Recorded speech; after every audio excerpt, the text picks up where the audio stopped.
Il y a des retardataires, mesdames, messieurs, peut-être qu'au son de ma voix, vont-ils et vont-elles se rendre compte que la session redémarre?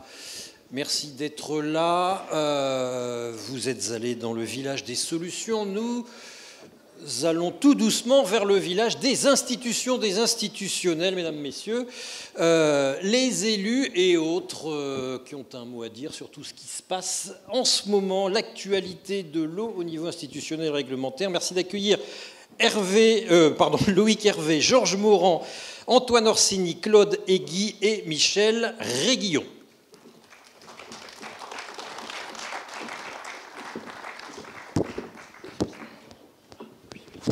Alors, Loïc Hervé, vous êtes sénateur de Haute-Savoie. Georges Morand, vous êtes le maire de cette bonne ville de Sallanches qui nous accueille. Antoine Orsini, vous êtes hydrobiologiste à l'université de Corté, président de la Comcom Centre Corse. Vous êtes... Attention, hein. Vous êtes membre du comité de bassin de l'agence de l'eau Rhône-Méditerranée Corse. Pardon. Claude Aiguy, vous êtes le président du cluster eau lémanique. Vous êtes donc le patron de Bertrand Cousin. Ah, vous êtes vice-président. Je vous ai président. Pardon, donc vous êtes vice-président du cluster eau lémanique, mais président de la Fédération européenne du développement durable, ex-élu à multiples reprises de la démocratie suisse. Et Michel Réguillon, vous êtes président des canalisateurs du Sud-Est. Monsieur le sénateur, on va prendre un micro, on va démarrer par vous. Je ne sais pas, il y a plein de sujets institutionnels sur l'eau, il y a le plan eau, il y a la loi NOTRe, il y a tous les sujets. Tiens, la loi NOTRe, on en est où? Elle est reportée. Bonjour à tous. Alors, je vais essayer de ne pas faire exactement la même intervention que l'année dernière, mais il faut avouer que la conjoncture institutionnelle du pays et politique a fait que le sujet pourrait être à peu près au même endroit. On a pris du retard. On a pris du retard. Alors, sur la loi NOTRe, non, puisque la loi NOTRe a créé ses effets. C'est une loi qui a été à de nombreuses reprises révisée par le Parlement. On appelait ça 3DS, engagement et proximité. Donc il y a eu 3 lois, en tout cas, de modification pour finalement résorber ce qu'on a appelé les irritants de cette loi, parce que c'était une loi très descendante qui a créé beaucoup de problèmes, notamment dans le domaine du tourisme, dans une région très touristique ici. Quel genre de problème? Par exemple, le fait d'intercommunaliser les offices du tourisme, sans avoir aucune idée de ce que peut être un office du tourisme de fond de vallée et de ce que peut être un office du tourisme de station classée, ça a créé beaucoup de troubles. Et on a dû redonner de la liberté aux élus locaux pour qu'ils puissent avoir à nouveau une politique du tourisme qui soit faite à étage selon la volonté des élus du territoire. Donc ça, c'est vraiment quelque chose qui a été apporté comme modification de la loi NOTRe. Et sur la question précise de l'eau et de l'assainissement, on a eu la loi NOTRe, on a eu plusieurs termes qui ont été reportés, puisque l'objectif dans le droit positif, c'est-à-dire dans le droit qui est actuellement en vigueur, c'est d'avoir l'idée qu'en France, au 1er janvier 2026, c'est-à-dire à la fin de l'année, cette compétence sera exercée uniquement par les établissements publics de coopération intercommunale. Or, le Sénat, qui représente dans notre pays les collectivités territoriales, a déjà voté à 3 reprises le fait de supprimer cet objectif du 1er janvier 2026 pour que les collectivités qui n'ont pas transféré puissent s'organiser librement, soit en gardant la compétence au niveau le plus local, c'est-à-dire à l'échelle communale, soit en gardant la forme syndicale, parce qu'en France, il y a beaucoup de secteurs qui sont organisés avec des syndicats qui souvent suivent les bassins hydrographiques, et évidemment, ceux qui souhaitent le transférer à l'interco, que sont les communautés de communes ou les communautés d'agglo. Je précise que pour les communautés d'agglo, le transfert est obligatoire et qu'il n'y a pas de débat. Mais par contre, pour les communautés de communes, la question, ce serait de laisser les territoires qui n'ont pas transféré avoir la liberté totale, selon un principe qui est un très vieux principe qu'on a hérité de l'organisation de l'Église catholique, qui est le principe de la subsidiarité. Et c'est un principe qui est multiséculaire et qui permet de rapprocher... C'est pas un truc de Bruxelles, c'est un truc qui vient de l'Église catholique. Ah oui, c'est une invention conciliaire, c'est-à-dire que la décision doit être prise au plus près du terrain. Et oui, c'est un héritage. Alors, pour pas faire du droit canonique un mardi matin, mais c'est vraiment un apport, quelque chose qui vient du droit de l'Église. Et donc, c'est ce principe-là, qui est aussi un principe, effectivement, de droit européen, aujourd'hui, donc depuis 70 ans, et qui nous permet d'avoir un rapprochement du centre de décision le plus près possible du citoyen. C'est vrai que si on voit, et je le dis à côté de quelqu'un qui vient d'un pays fédéral, mais si on a cette conscience que le pouvoir politique doit s'exercer le plus près possible du citoyen en fonction des enjeux auxquels nous sommes tous confrontés, qui sont des enjeux mondiaux, qui sont des enjeux continentaux, qui sont des enjeux nationaux ou des enjeux locaux, et bien à ce moment-là, on a une capacité de mettre la décision au bon niveau. Et c'est pour ça que le Sénat a soutenu et soutient de manière extrêmement forte, auprès de Michel Barnier, auprès de François Bayrou désormais, l'idée qu'il est nécessaire que nous revenions sur cette date du 1er janvier 2026 pour l'eau et l'assainissement, et qu'on permette aux derniers territoires qui n'ont pas transféré d'organiser les choses librement. En fait, on a deux visions possibles qui s'opposent. Soit de se dire, il reste 15 ou 20% de communes qui n'ont pas transféré et il faut finir le boulot, entre guillemets, et on les force à aller au bout, et on laisse la date du 1er janvier 2026, ou alors d'avoir une autre option, qui est plutôt la mienne, qui est celle du Sénat, qui est de dire, si ces communes et ces intercommunalités n'ont pas transféré, si ces territoires n'ont pas transféré, c'est qu'il y a des raisons objectives qui les ont empêchés. Ces raisons objectives ou électorales? Ces raisons objectives, non, pas électorales, en aucun cas. Ces raisons objectives, c'est des questions de bassin hydraulique, parce qu'on est dans un territoire de montagne. L'eau, y compris sur cette communauté de communes, ne va pas forcément au même endroit. Le bassin versant de Megève n'est pas le bassin versant de Sallanches, c'est tout. Hein, c'est comme ça, puisque Megève est sur le bassin versant de l'Arly, et Sallanches est sur le bassin versant de l'Arve, par exemple. Deuxième élément, des questions tarifaires. Nous avons une saisonnalité dans notre département qui fait qu'il y a des collectivités qui ont, notamment en montagne, des évolutions de population importantes, notamment l'hiver, et puis des infrastructures, je pense notamment des stations d'épuration en montagne, qui n'ont pas du tout le même coût que des stations d'épuration comme on peut les connaître en ville. Donc, l'intérêt de se regrouper, justement, de l'intérêt de la loi. Pardon de le dire, parce que vous parlez de politique. Ouais. Un niveau aussi de revenus pour les contribuables qui n'est pas le même. Parce que je parle ici à Sallanches, le niveau de revenus d'un certain nombre de foyers fiscaux à Sallanches n'est pas exactement le même que celui qu'on peut avoir sur les... Et c'est vrai à Cluses, c'est vrai à Chamonix. Ça. Oui, vous voulez dire quoi? Les pauvres n'ont pas à payer pour les riches qui font du ski, si je résume. En tout cas, si on va vers une convergence tarifaire et que cette convergence tarifaire conduit à faire payer les familles les plus modestes pour des équipements qui sont des équipements de montagne, on est sur une question de rupture en termes de contribution à un effort. Enfin, si on est juste fiscalement, on doit prendre cet élément-là en compte. Donc, qu'est-ce qui se passe? Et pour finir avec ce sujet-là, le Sénat a voté 3 propositions de loi. Donc, ce sont des textes venant des sénateurs. Le dernier qui a été voté ne permet pas un retour en arrière, c'est-à-dire que les territoires qui ont déjà transféré ne pourraient pas revenir en arrière. Et la conférence des présidents de l'Assemblée nationale a inscrit l'examen de ce texte entre le 10 et le 11 mars 2025, donc dans 3 semaines. Et donc, nous espérons un vote conforme permettant au président de la République de promulguer dans la foulée une loi qui permettra d'avoir donc d'adresser à nos élus, notamment aux maires, aux présidents d'intercommunalité, parce que tous les maires sont des gens qui sont impliqués dans l'intercommunalité. Donc il n'y a pas d'opposition à avoir entre les deux. Mais d'envoyer ça et en disant que cette date du 1er janvier 2026 est tombée. Est-ce que ce n'est pas contradictoire avec, je ne sais pas, on aura une table ronde cet après-midi là-dessus, sur la directive des rues qui va entraîner, à cause de l'abaissement des niveaux de pollution assez considérable, une augmentation des investissements sur les stations d'épuration. Ça va coûter de plus en plus cher, mais si les communes ne sont pas regroupées grâce à la loi NOTRe, où est-ce qu'elles vont trouver l'argent? Elles ne pourront plus mutualiser la dépense. Comment on va faire? Mais moi je crois à l'intelligence des élus locaux. Oui, d'accord. Par définition.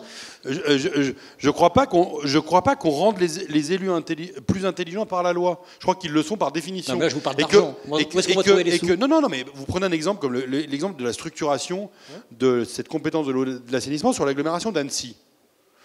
je suis désolé, le SILA n'épouse pas les frontières intercommunales des EPCI. Il est beaucoup plus large. Parce que là-bas, ils ont décidé, et depuis fort longtemps, de s'organiser comme ça sur Annemasse. Ils ont une pratique qui est différente et qui est une pratique d'après-guerre, avec une régie. Enfin, laissons les élus libres de choisir le mode de gestion, de choisir le périmètre. Et en règle générale, les élus savent le faire. D'autant plus que on est dans un département où les élus savent aussi se montrer solidaires. Moi, j'ai jamais vu un territoire laisser tomber une collectivité qui avait des difficultés d'approvisionnement. Au contraire, la solidarité, elle existe. Mais est-ce que c'était pas une sécurité financière, cette loi NOTRe, justement, dans la perspective de ces gros investissements? Non, la vérité, c'est que François Hollande a voulu faire une loi territoriale. Il a voulu faire sa loi de fer à lui, et qu'il a voulu, dans cette loi-là, massifier. Il a voulu faire grossir les régions. Songez quand même que cette région-là, elle va de Sallanches à Aurillac. Eh oui. Donc la cohérence territoriale, on pourrait en discuter. Donc il a fallu faire grossir les régions, il a fallu faire grossir les intercos, et il a fallu faire grossir les communes, puisque une des idées, c'était les communes nouvelles. Plus personne en France ne parle des communes nouvelles. Il y a eu la loi Marcellin dans les années 70. Il y a la loi NOTRe qui a conduit à essayer d'avoir des communes plus grosses. Aujourd'hui, plus personne n'en parle. Je ne dis pas que small is beautiful, mais en tout cas, je pense que la capacité des territoires à décider librement du périmètre et du mode de gestion, c'est en fait la liberté pour laquelle nous sommes tout simplement élus. J'étais président de la communauté de communes voisines, donc je parle d'expérience. Jeanne, je ne vais pas suivre le PowerPoint. Antoine Orsini, on ne va pas faire votre PowerPoint tout de suite. Pas tout de suite. Non, la question, je vous repose la question sur la loi NOTRe. Comment vous réagissez aux propos du sénateur REE? Vous êtes d'accord? La loi NOTRe, elle n'est pas forcément nécessaire, ou au contraire, vous la regrettez eu égard à la dimension financière qu'elle permet? Je vais aller plus loin que le sénateur Hervé. Au-delà de... On a le problème en Corse, vous avez compris qu'avec mon accent, je ne viens pas de Suisse. Donc, au-delà du problème de bassin versant, de territoire, il y a un problème politique, ou une vraie base politique. Moi, je pars du principe... Alors, je suis président de PCI, et vous avez devant vous un schizophrène, moitié universitaire, moitié élu, et j'ai dit aux maires qui s'opposaient, il y a des maires qui s'opposaient, même si on a préparé, on a pris un bureau d'études pluridisciplinaire, pour se préparer, parce que 2026, c'est demain. J'espère que vos collègues députés auront la même. On y croit quand on discute avec les préfets, c'est ce qu'ils nous disent. J'ai discuté dernièrement avec François Rebsamen qui nous dit, bon, théoriquement. Mais on sera prêt. Néanmoins, moi, si je suis contre cette approche-là, c'est parce que la gouvernance à la bonne échelle, c'est toujours la commune. Que ce soit pour l'eau, on évoque l'eau, que ce soit pour l'urbanisme, on nous demande de faire des gros trucs, et que ce soit pour le social. Donc on ne fait plus d'interco, on ne fait plus de SCOT. Alors, moi je suis président d'Interco, mais ça va, l'Interco, on fait quand même les ordures ménagères, la collecte, bon, il y a d'autres, on fait de la GEMAPI, c'est très bien, hein, parce que c'est logique, mais sur la problématique de l'eau, c'est éminemment politique, moi je parle vraiment politique, hein, je ne sais pas de quel bord vous êtes, sénateur, mais donc voilà, je crois que... Non, je le taquinais.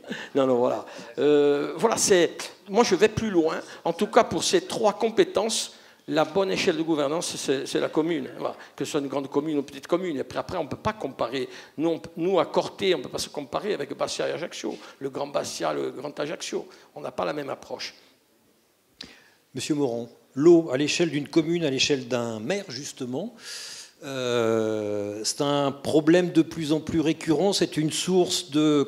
politiquement, comment on la gère, l'eau, quand on est maire? Nous, on a la chance d'avoir une régie qui a 55 ans. Je dis à mon ami corse, si aujourd'hui vous payez 1,50 € le mètre cube et que demain vous payez 4 € le mètre cube, vous me mettez une bombe. Hein? Donc aujourd'hui... Un article dans le journal. Eh oui, un article dans le journal. On a une richesse en eau au pays du Mont-Blanc où on ne manque pas d'eau. Ce n'est pas d'appauvrir son voisin et de dire que demain, notre voisin n'aura pas d'eau pour vivre. Ce n'a jamais été le cas. Et ça ne le sera jamais. Aujourd'hui, c'est tout simplement de défendre le travail que des gens ont fait depuis des années, bien avant moi. Les gens qui ont changé tout leur réseau dans leur ville et autres, qui ont mis beaucoup d'argent. Aujourd'hui, on arrive à un interco où des gens n'ont rien foutu, rien. Et ils pensent que l'interco va tout leur payer. C'est qui ceux qui n'ont rien foutu? Alors, je ne vais pas vous donner des noms, mais je veux dire... C'est les communes qui sont un peu au-dessus de Mais vous. je veux dire qu'il y a des gens qui n'ont jamais mis de l'argent dans les réseaux parce que, premièrement, peut-être qu'ils n'avaient pas les moyens, pourquoi pas. Pas non plus critiquer pour critiquer. Mais tout simplement, le bon travail qui a été fait par certains, ils ne sont pas là pour payer pour ceux qui n'ont rien fait. Et à un moment donné, vous avez un centre hospitalier là derrière, vous allez leur dire demain que son mètre cube d'1,50 € vendu par la Régie de l'eau va passer à 4 €. Est-ce que c'est une bonne chose? Est-ce que ça a du sens? Non, ça n'a pas de sens. Ce qui a du sens, c'est que autant nous, on est capable de respecter nos voisins, que s'ils ont besoin d'eau, on leur en donnera, mais ne vous inquiétez pas, ils n'en manquent pas. Donc ce n'est pas un problème d'approvisionnement, c'est un problème de loi. Et merci à Loïc Hervé d'avoir fait le nécessaire à un moment donné pour faire bouger les choses. Parce que je suis arrivé sur cette scène au vœu du maire. Vous pouvez regarder sur YouTube. Vous étiez en clown, hein, je crois. J'étais habillé en clown. Pourquoi j'étais habillé en clown? Parce que je voulais tout simplement prouver une chose simple. C'est qu'en haut, on nous prend pour des clowns, et qu'en bas, les gens qui bossent, on ne les respecte pas souvent. C'est pas un peu simpliste, ça? Non, mais c'est important de dire qu'aujourd'hui, les gens qui travaillent, par une loi, pour un décret ou autre, on peut balayer tout ça et pas respecter ça. Je pense que la qualité que l'on a tous envie, c'est que l'eau, et c'est une richesse, bien entendu, pour tout le monde, mais qu'on ne fasse pas tout et n'importe quoi. Et merci à toi, Loïc, de nous avoir défendus, parce que je pense qu'il n'y a pas beaucoup de politiques qui ont compris le nécessaire de défendre le quotidien des gens. Monsieur le sénateur, c'est pas un peu simpliste? L'État a forcément tort, les communes savent mieux gérer que les autres. Et est-ce que ça ne rompt pas cet abandon, considérons-le comme ça, de la loi NOTRe, comme une rupture avec le principe de solidarité à Mont-Aval? Et est-ce que c'est même pas anticonstitutionnel d'une certaine façon, parce que tout le monde n'est plus logé à la même enseigne? Moi, je préfère 1000 fois un jardin à l'anglaise qu'un jardin à la française. C'est-à-dire que je préfère un jardin désordonné, que la réalité des Corses n'est pas forcément la réalité du bassin parisien, et que la réalité de la Haute-Savoie n'est pas la réalité du massif armoricain, c'est tout. Donc la capacité qu'on a à adapter nos structures politiques à nos réalités locales, c'est juste nécessaire à la démocratie. Tout contraindre par la loi et dire « je ne veux voir qu'une seule tête ». Regardez, dans l'affaire des rythmes scolaires, vous pensez honnêtement qu'on a le même mode de vie entre Salanches et Vannes, entre Lille et Aubagne? En fait, non. Donc, en fait, dire qu'on a besoin de rythmes scolaires nationaux alors qu'on a une même... Le soleil ne se lève pas à la même heure à Strasbourg et à Brest. Mais il y a un principe constitutionnel de l'égalité devant la loi. Il y a un principe constitutionnel qui a été largement complété d'autres principes constitutionnels, notamment pour permettre la décentralisation. Depuis les années 80, et notamment depuis les lois Defferre, notre pays est un pays décentralisé. Et où confère aux collectivités... C'est pas un pays fédéral, hein, mais c'est un pays décentralisé. Moi, je voulais rebondir sur, si vous permettez, sur ce que Georges Morand a pu dire, en vous prenant un exemple. Dans une communauté de communes de Haute-Savoie, que je ne citerai pas, on a vendu... C'est dommage. Mais on n'est pas dans le bashing ici. C'est pas l'idée. C'est juste pour illustrer. On dit, tiens, on va mettre la compétence assainissement en commun. Et ça va nous permettre d'être solidaires et d'aller faire des travaux dans les petites communes. Il n'y a pas de petites communes, mais enfin dans les communes rurales, dirons-nous. Communes périphériques. Et puis, la compétence de bonne foi est transférée en disant, c'est bien, tous les maires de communes rurales se disent, ben, tiens, je vais avoir une petite station d'épuration à Roseau, un branchement à la... L'année suivante, la station d'épuration de la ville-centre est déclarée non conforme. Elle est mise sous arrêté du préfet, mise en demeure de faire des travaux. Pendant 10 ans, ils n'ont fait aucun travaux dans les communes rurales.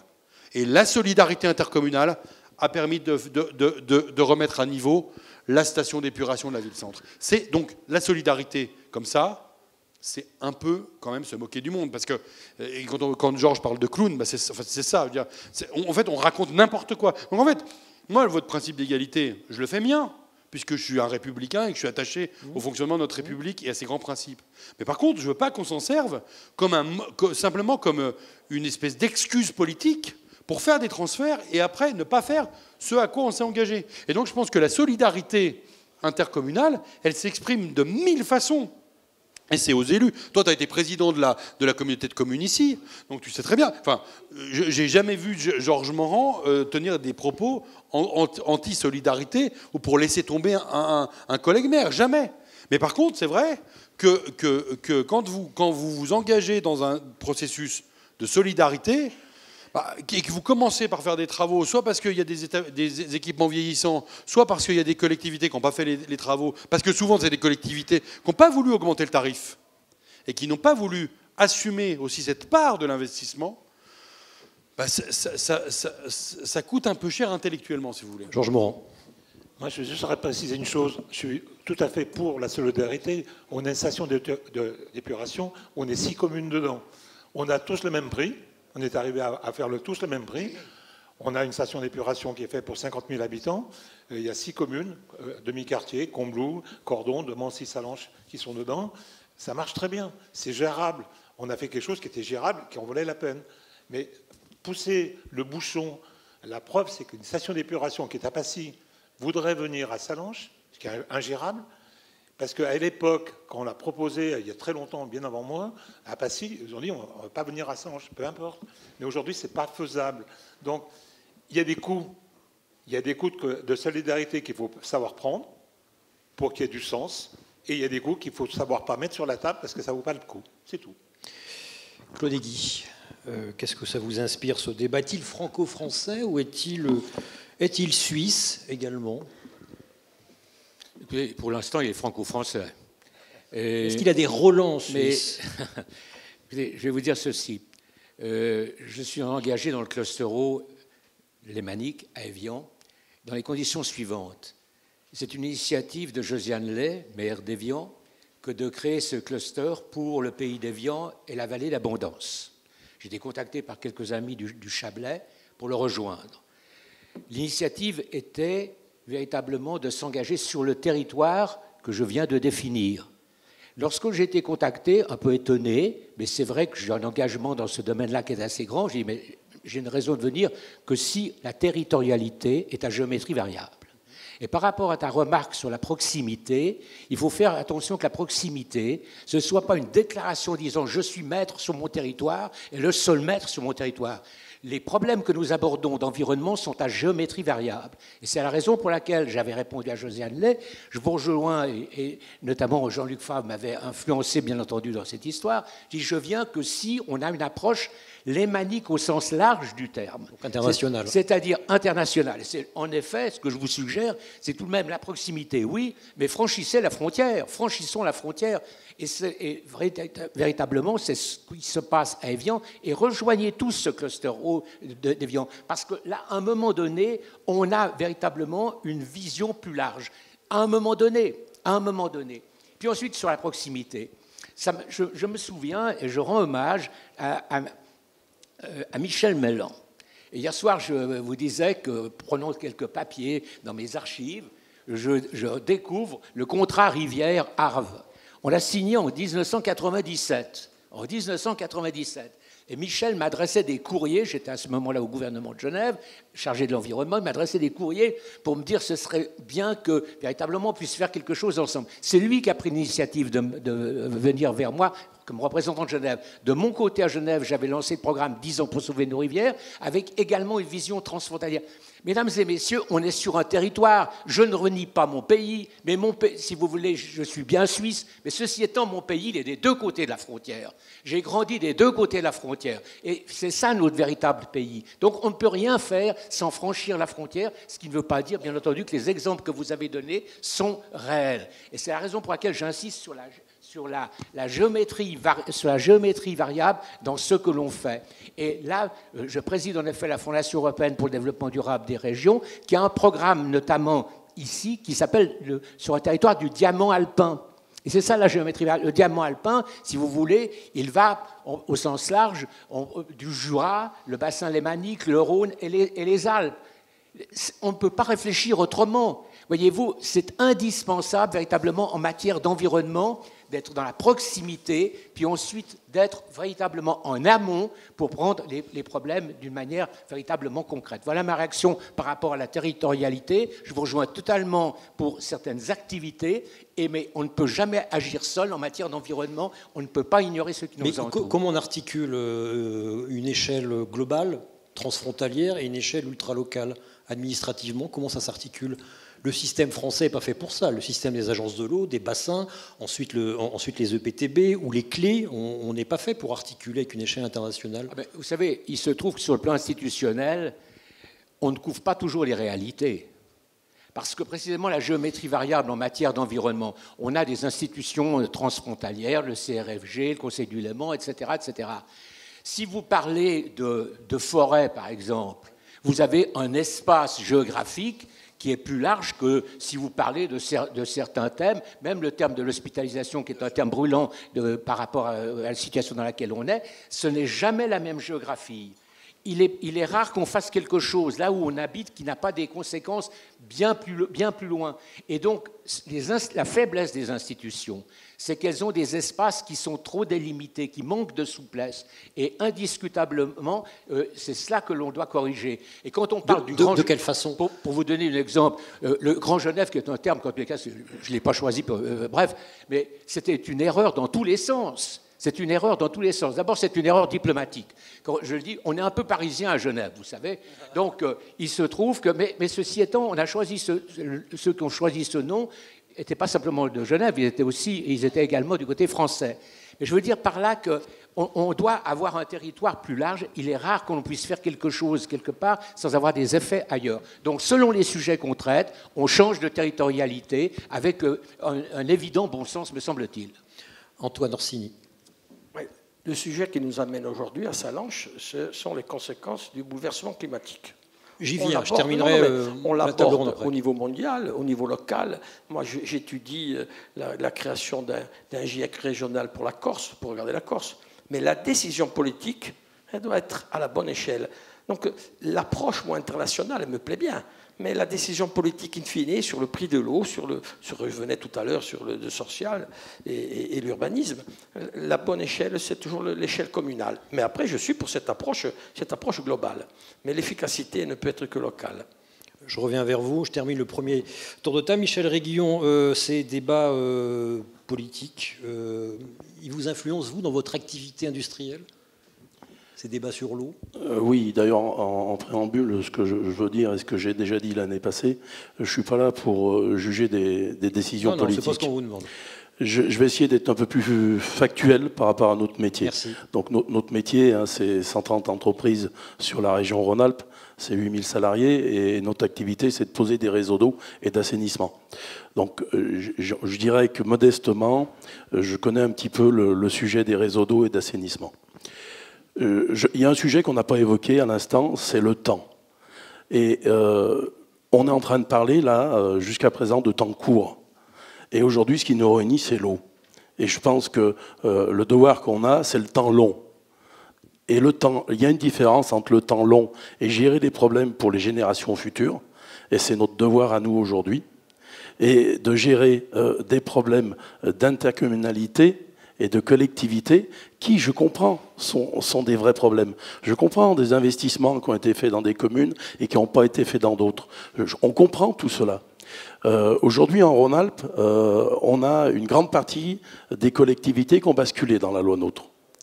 Je ne vais pas dire qu'il n'y a pas d'écueil à la loi NOTRe, parce qu'à chaque fois que ça a basculé, on a eu des problèmes de gouvernance dans les endroits où ça a basculé. C'est-à-dire parce qu'on ne décide plus de rien, il y a trop de gens pour décider, ou la décision elle est trop loin du terrain? Vous voulez dire quoi? Non, c'est-à-dire qu'à partir du moment où on rassemble un certain nombre de collectivités pour gérer un global, il faut déjà définir une gouvernance. Une fois que la gouvernance est définie, il faut définir un programme. Ensuite, un programme, une PPI, programmation individuelle des investissements. Donc il y a tout un tas de choses à faire. Simplement, quand on a vu ce qui s'est passé en 2022 avec la sécheresse, on se rend compte que les collectivités qui avaient déjà basculé ont pu avoir une vision meilleure, une vision plus lointaine et des investissements plus structurants pour l'ensemble du territoire. Et aujourd'hui, Nous, on est très attachés aux études qui sont faites et au retour du CISPA. Donc CISPA, c'est un organisme qui récupère les informations pour les fuites en eau. Je rappelle à tout le monde qu'aujourd'hui, sur l'ensemble du territoire français, on a des taux de fuite sur les réseaux d'eau potable qui sont de l'ordre de 25%. Et aujourd'hui, on arrive avec précision à voir les endroits où les taux de fuite sont supérieurs à ces 25%. Eh bien, c'est simple, c'est toutes les collectivités les plus petites. C'est-à-dire, on va aller en partant des communes isolées, qui ont leur propre service des eaux. Alors, moyen, quoi. Il y en a des services des eaux qui sont très vertueux. Il y a des syndicats qui sont très vertueux, mais il y en a qui ne le sont pas. Et puis en plus, ça m'est aisé de parler ici en Haute-Savoie, on est quand même à un endroit géographique où l'eau est présente. Il y a des endroits où il n'y a pas d'eau. L'eau est présente. Ici, sur le territoire, qu'ils soient en Savoie ou en Haute-Savoie, il y a des communes ou des syndicats des eaux, vous l'avez dit, messieurs les élus, qui n'ont pas fait d'investissement. L'eau, elle coule, quoi qu'il en soit. Mais ils ont des taux de fuite qui sont aberrants à certains endroits. Alors il est bien entendu que c'est compliqué de dire qu'on va faire de la solidarité.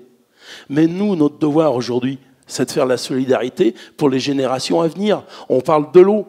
Et là, on ne parle plus de politique à une échelle locale, on parle de l'eau. On va en reparler tout à l'heure. Il fallait qu'on fasse des économies d'eau. On a eu un plan eau de l'État, et je fais pas de polémique, hein, on va dire politique, hein, mais on a eu un plan eau de l'État. Le plan eau de l'État, il avait plusieurs volets. Dans un des volets, c'était qu'on puisse faire des économies, la sobriété de la consommation. Ça, tout le monde a su le faire. D'ailleurs, les communes, les comités de communes, tous les petits livrets qui sont passés chez tous les habitants, on a tous eu des consignes pour limiter les consommations. C'est une chose qui a été super et qui a été respectée. Sauf que je rappelle que l'eau, c'est un budget à part dans une collectivité. L'eau paye l'eau, et c'est bien le prix de l'eau qui va payer ensuite les investissements de l'eau. Donc vous n'êtes pas affecté, vous, par la réduction budgétaire. L'eau payant l'eau, vous aurez toujours du boulot, vous.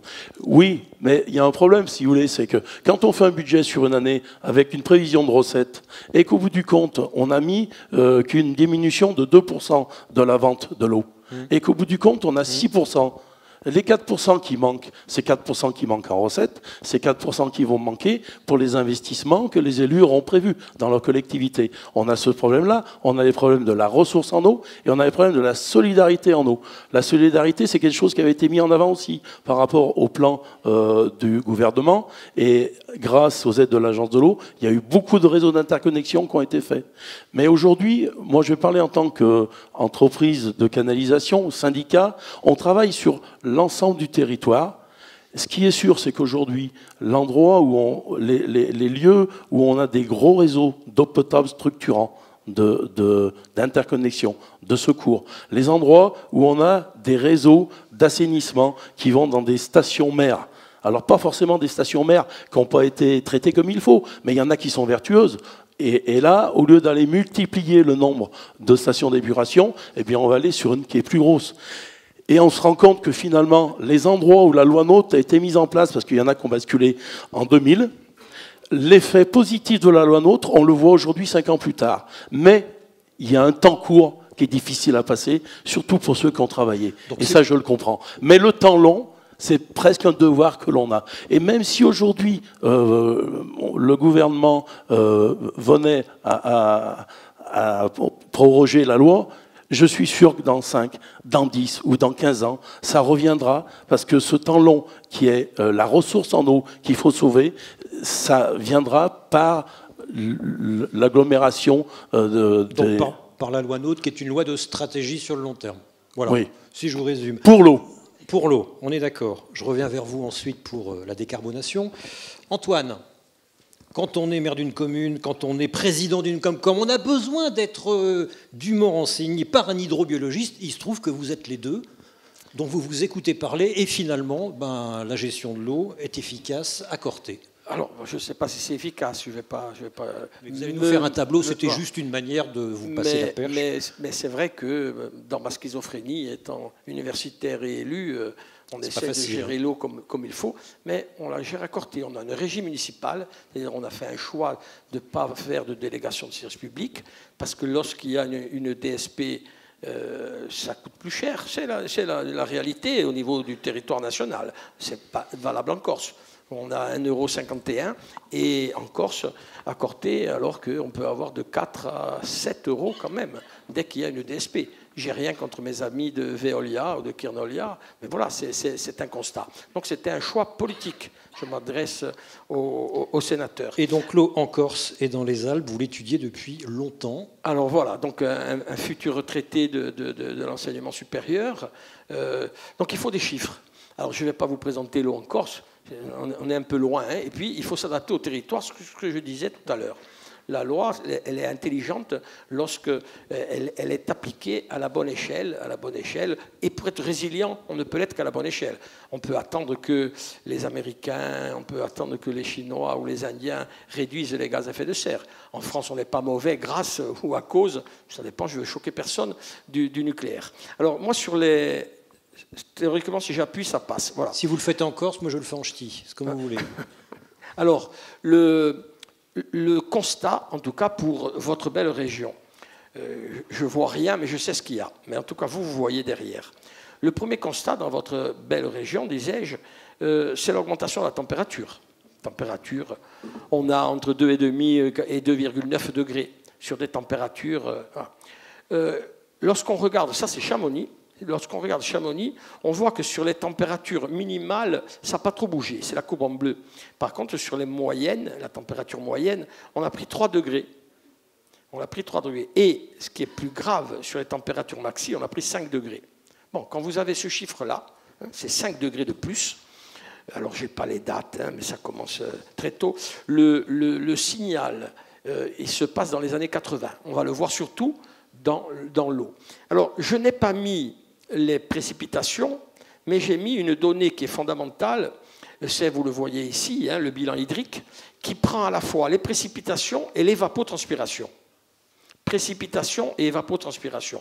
On est dans le négatif quasiment dans toute la région, mais on voit département par département jusqu'à moins 150%. Ça veut dire quoi? Ça veut dire que sur les précipitations, il n'y a pas de signal. Il pleut toujours autant.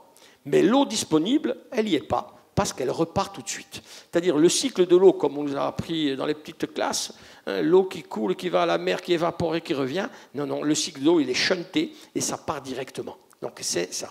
Donc ça veut dire les conséquences sur les eaux souterraines d'abord. Les gens pensent que les eaux souterraines ne seront pas touchées. Elles le sont déjà. Alors vous avez ici une eau souterraine dans la région. Même chose pour les eaux de surface. Là, il y a 4 cours d'eau, 4 rivières. On voit, depuis les années 80, le signal des conséquences de ce bouleversement climatique. Je préfère parler de bouleversement plutôt que de changement, plutôt que de réchauffement, ce qui est vrai aussi. C'est le bouleversement parce qu'on a des événements extrêmes et qui ont une amplitude, une fréquence plus importante. C'est-à-dire, on a des rivières à sec et des rivières après qui coulent. En Corse, on a le Golo, première rivière de Corse, qui est montée de 12 mètres. Alors qu'en été, c'est presque à sec. Bon, 12 mètres, c'est 4 étages. Alors regardez, puisqu'on n'est pas loin de l'Arve, c'est sur ta commune, mais c'est aussi sur Chamonix. Donc j'ai pris Banque Hydro, ce ne sont pas des données Université de Corse, c'est des données de l'État. Mais regardez ce qui s'est passé sur le débit de l'Arve. Le débit de l'Arve, dans les années 40, on commence par les années 40, 40-50, où on était, vous le voyez, à 16 mètres cubes, un peu plus. Après, nous passâmes à 12 mètres cubes, et là, on est à peu près à 10 mètres cubes. Avec des années, alors ça fluctue un peu. Regardez cette flèche, c'est pour vous montrer que avec les périodes caniculaires, avec la fonte des glaciers, on peut avoir des débits qui sont exceptionnels, qui remontent. Mais ça va rebaisser rapidement. Là, j'ai parlé de technique, de technologie. Alors, je dis toujours, y compris à mes étudiants, je leur fais un cours d'hydrogéopolitique, et je leur dis toujours, la solution technique, c'est une chose, mais on verra après la solution politique, elle est toujours politique. Dans les solutions techniques, il faut quand même, et on est à la limite entre la technique et la politique, il faut changer de paradigme. Moi, j'ai eu l'occasion de discuter, invité par la Chambre d'agriculture, l'agriculteur nous dit toujours, nous universitaires, nous on veut de l'eau, on veut du stockage. Moi, je leur propose de la sobriété et pas du stockage. Le stockage ne règle pas tout. Donc, le changement de paradigme, c'est de dire sobriété et pas stockage versus stockage. Les économies d'eau, c'est la base. Même chez vous, mon cher maire, Georges, tu vas manquer d'eau dans quelques années, rapidement. Donc se dire on a beaucoup d'eau, la Corse elle est toujours présentée comme le château d'eau de la Méditerranée, l'eau la plus arrosée. Si vous avez le nombre de, en 40 ans, le nombre de cours d'eau temporaires qui sont apparus, des cours d'eau qui coulaient, où j'ai braconné à la main en été pour prendre des truites, aujourd'hui il n'y a pas d'eau. Quand j'amène mes petits-enfants, ben, il n'y a plus d'eau dans les rivières, dans certaines rivières. Alors, il faut réduire les fuites dans les réseaux. Vous avez raison, cher ami, il y a encore beaucoup à investir. La Corse, on a 50% de fuites, ce qui est monstrueux. Ce qui est monstrueux. Et toujours un clin d'œil. Vous avez compris, j'enseigne l'écologie, hein, l'écologie des cours d'eau et des lacs. Et certains me disent, dans les fuites, bon, l'eau qui fuit, elle va aller au ver de terre, c'est encore de l'écologie. Oui, mais quand on doit prendre, quand on a 50% de fuite, on a besoin d'un mètre cube, on doit en prendre 2 dans un cours d'eau, ou 2 dans une nappe, on assèche le cours d'eau. Donc voilà, ce n'est pas pour le ver de terre. Donc il faut changer du tuyau. Tout à fait. Alors, pour l'agriculture, parce que l'agriculture, en tout cas en Corse, c'est 50% de la consommation de l'eau, il faut utiliser la micro-aspersion, le goutte à goutte, et plus voir ce qu'on a en plein été, que ce soit en Provence, chez vous peut-être pas trop, on voit aspercer. La réutilisation des eaux usées traitées, elle est fondamentale. On ne peut pas faire l'impasse. On est mauvais en Corse, 0,1% ou 0,01%. On est mauvais en France, 3% peut-être. Ils sont meilleurs en Italie, en Espagne. Alors après, on peut aller chez les Israéliens, qui sont peut-être mauvais en politique, mais très bons dans la gestion de l'eau. La Namibie, ils sont pas mal non plus. Voilà. Voilà. Donc, je crois que ça... Alors là, pour l'irrigation, certes, mais il n'y a pas que ça. Aujourd'hui, il faut recharger les nappes phréatiques, notamment sur les littoraux. Bon, tu es loin, mon cher Georges, du littoral méditerranéen, mais aujourd'hui, quand on a des forages, on tire de l'eau salée parce qu'il n'y a plus assez d'eau. Donc, on peut réinjecter cette eau usée traitée, bien sûr. Il faut stocker de l'eau, mais pas dans les grands barrages. Un grand barrage, ça prend du temps. Il faut 20 ans pour un grand barrage. Et si vous avez les écolos contre vous, ça va dans les tribunaux. De toute façon, c'est quasiment interdit en France et même en Europe de construire des grands barrages. C'est pas interdit, parce qu'alors il faut faire des ascenseurs à poissons. Donc voilà, ça prend du temps. Donc les retenues collinaires, dont on parlera probablement cet après-midi, ça fait partie des solutions. Donc dans le stockage, particulier, on parlera cet après-midi, parce que pour éviter l'évaporation et la prolifération d'algues, il faut des systèmes fermés pour qu'il n'y ait pas de lumière par rapport à la prolifération d'algues toxiques. C'est la sélection, je reviens sur l'agriculture, la sélection d'espèces entre guillemets méditerranéennes. Donc là aussi, ça existe, la culture en sec. Voilà, ça existe. Alors, les solutions techniques, certes, mais la solution est toujours politique. La solution est toujours politique. Et là, on en revient aux propos que je tenais tout à l'heure, pour apporter de l'eau au moulin du sénateur Hervé. C'est la gouvernance à la bonne échelle. Il faut organiser l'action à la bonne échelle. Parce que vous savez, quelquefois, nous, les élus, on présente des programmes, même quand on est en campagne. Mais après, il y a l'action. Donc l'action, ce ne sont pas des promesses. Moi, je crois à une gouvernance locale et un accompagnement des acteurs. S'il existe en France des SDAGE, des PGRE, des SAGE, des PTGE, les projets territoriaux de gestion de l'eau, c'est déjà une échelle un peu plus restreinte. Moi, je crois aux EPCI, que ce soit communauté de communes, que ce soit communauté d'agglo, les communes. On en revient aux propos de tout à l'heure. Il faut une adéquation volume prélevable et besoin. Lorsque j'ai planché devant des agriculteurs de la Chambre d'agriculture, on me disait, voilà, on veut planter 100 hectares d'avocats où on va trouver de l'eau. J'ai dit, non, moi je vais vous dire où il y a de l'eau dans cette région et on va en déduire combien on pourra planter d'hectares d'avocatiers. C'est ça le truc. Donc c'est l'approche adéquation, elle est fondamentale. Il faut mettre en réseau, là je crois, y compris les réseaux internationaux, pas forcément. Si je crois à la décision politique, elle doit être locale, donc micro-locale, c'est-à-dire la commune. Il faut mettre en réseau connaissance, information et sensibilisation. Il faut promouvoir la participation citoyenne sur les enjeux de l'eau. Il y aura des mesures à prendre, il y a même des mesures de restriction d'eau. Il faut expliquer à la population.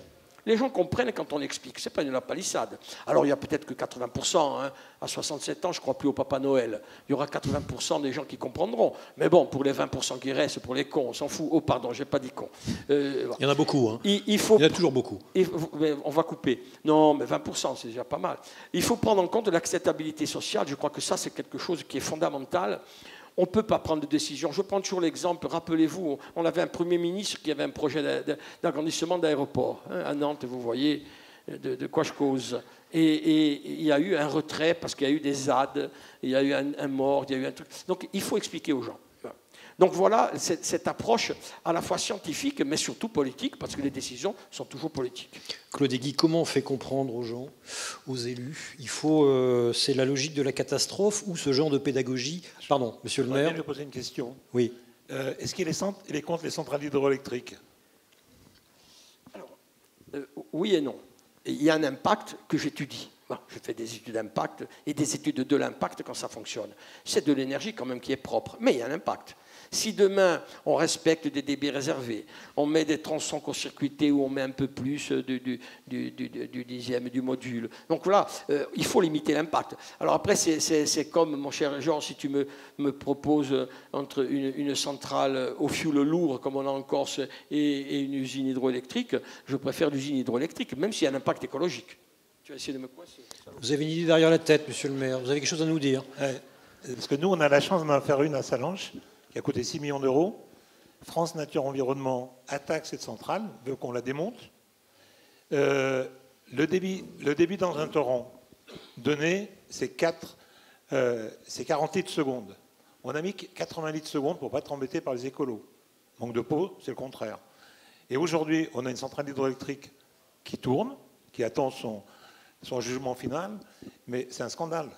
Parce que quand tu prends de l'eau dans un torrent où il n'y a jamais de truite, parce qu'il y a de l'ardoise, et j'ai été pêcheur très longtemps quand j'étais jeune, c'est une foutaise sans nom. Donc aujourd'hui, il y a deux sortes d'écologie. Il y a celle qui défend le quotidien des gens et ceux qui les emmerdent. Claude Guy. J'aurais un mot à dire, mais je ne le dirai pas. Claude Guy, comment on alerte, on dit conscientiser aujourd'hui les gens? Ça fait 20 ans, moi j'ai l'impression de répéter la même chose depuis 30 ans que je fais ce métier.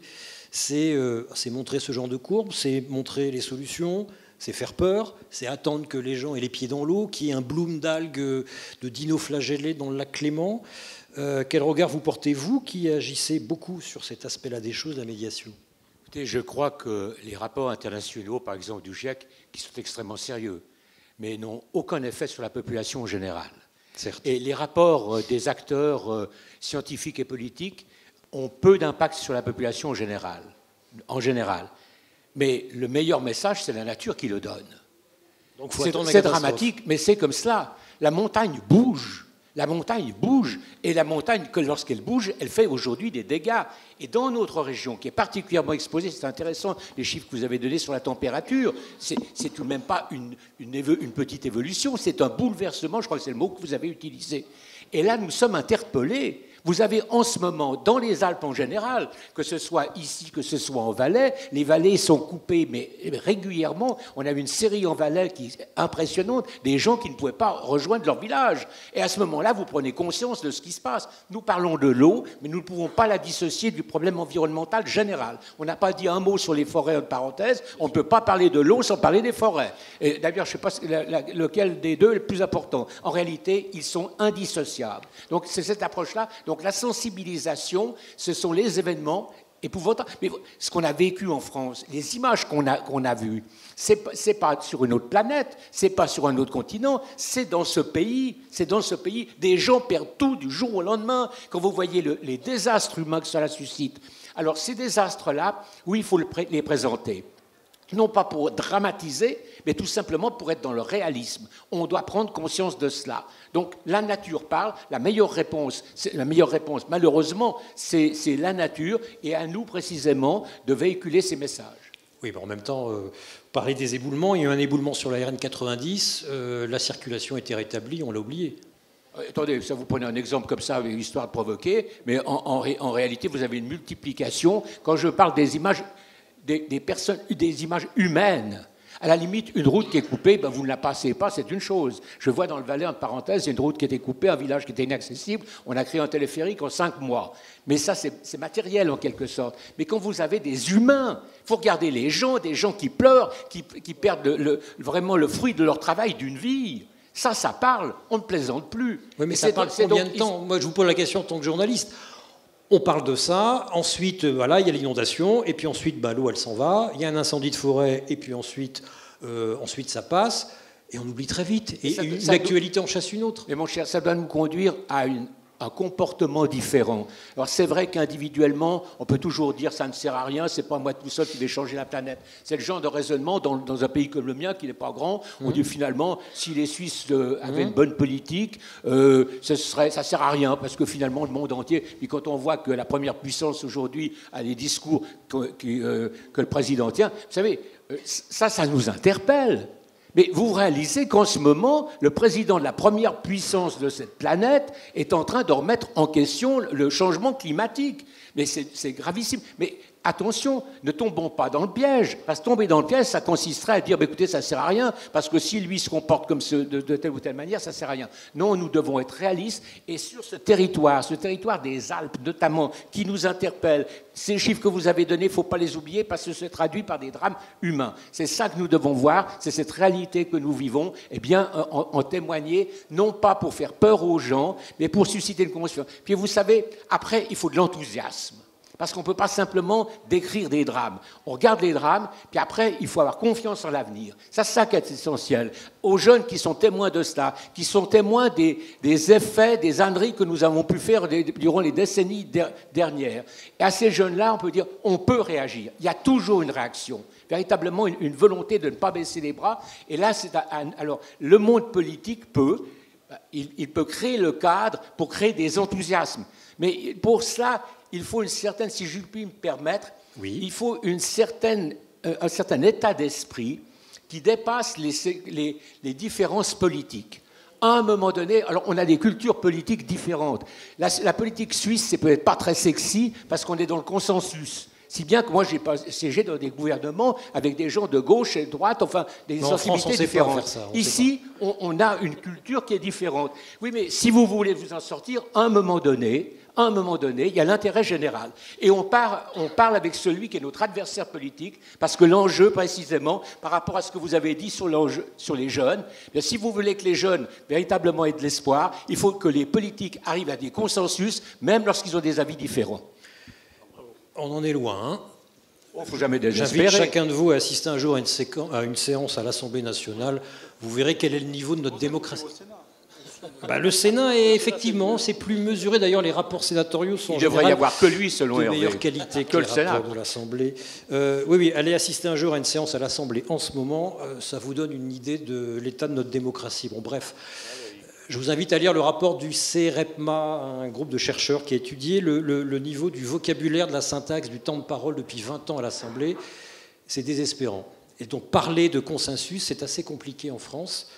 Et moi, finalement, j'en profite, je passe ma vie à faire des consensus en animant des débats, parce que la France ne sait pas parler, n'est pas un pays de débat. En France, on s'affronte et chacun a raison. Bref, on finit sur une note positive, mais j'ai encore d'autres questions, ne vous inquiétez pas. Michel Réguillon, le changement climatique, c'est du carbone. Le carbone, ça n'est pas qu'un CO2 qui ne parle pas à grand monde, c'est aussi du concret dans vos entreprises. D'ailleurs, vos entreprises sont tenues, enfin certaines en tout cas par la directive européenne CSRD, de faire attention, de réduire les émissions de carbone, y compris dans vos métiers. Je vous demande de faire court pour donner du temps à la salle. Je vais essayer de synthétiser. Prenez le bitonio vert et rouge, là. Oui, Michel a des images à nous montrer. Allez-y. Vous avez coupé votre micro, monsieur Réguillon. Il clignotait. Mais je ne l'ai pas coupé. Oui, je reviens sur ce que vous avez dit à l'instant. Alors, quand on a préparé la journée, on n'avait pas encore Trump qui voulait repartir au forage. Donc, on est quand même resté, et je pense qu'il faut qu'on garde une ligne de conduite en France et en Europe sur la décarbonation. Puisque tout ce que vous avez cité auparavant, cher monsieur, c'est dû au réchauffement climatique. Et le réchauffement climatique, c'est les émissions de CO2 en particulier qu'on rejette au niveau de la France et de l'Europe. Alors, il y a une directive en France qui dit qu'on a un passage 2030, moins 40% d'émissions de CO2 et neutralité carbone en 2050. Donc, les travaux publics au sens large du terme on s'est posé la question déjà de comment étaient réparties ces émissions de CO2 sur l'ensemble du territoire. Il se trouve que 51% des émissions de CO2 aujourd'hui en France sont l'usage des infrastructures. Et il se trouve que nous, notre métier de travaux publics, eh bien, on a, entre guillemets, la chance, c'est de fabriquer ces infrastructures. Et donc, de fait, l'enjeu dans tout ça, il va être de construire des infrastructures bas carbone qui sont des tramways. Alors, bien entendu, on peut rentrer dans des pans de politique. C'est des grandes villes et des grandes agglos où des élus écologistes sont arrivés au pouvoir et ont décidé de faire des lignes de tramway. Mais on a fait des lignes de tramway, on fait des lignes de tramway pour décarboner les transports en ville. Et là-dessus, on ne peut pas dire que c'est une mauvaise chose. D'ailleurs, j'en profite pour dire, c'est que chaque fois qu'on fait une ligne de tramway, on change les conduites d'eau qui sont dessous et du coup, on améliore le rendement. Et aujourd'hui, on s'aperçoit que quand on travaille sur les infrastructures bas carbone, eh bien, par voie de conséquence, on améliore aussi le taux de rendement des réseaux d'eau. Donc je parle d'infrastructures telles que les tramways, mais on parle aussi d'infrastructures qui vont être les canalisations d'hydrogène, qu'il va falloir amener sur des centres d'avitaillement en hydrogène. On en est loin encore, hein. Très très loin. Non, alors, cher monsieur, on n'en est pas loin du tout. Aujourd'hui, la région Auvergne-Rhône-Alpes a lancé une société qui s'appelle Impulsion, dans laquelle ils sont actionnaires avec la société Michelin et la société... Enfin, ça ne produit pas grand-chose pour très cher encore.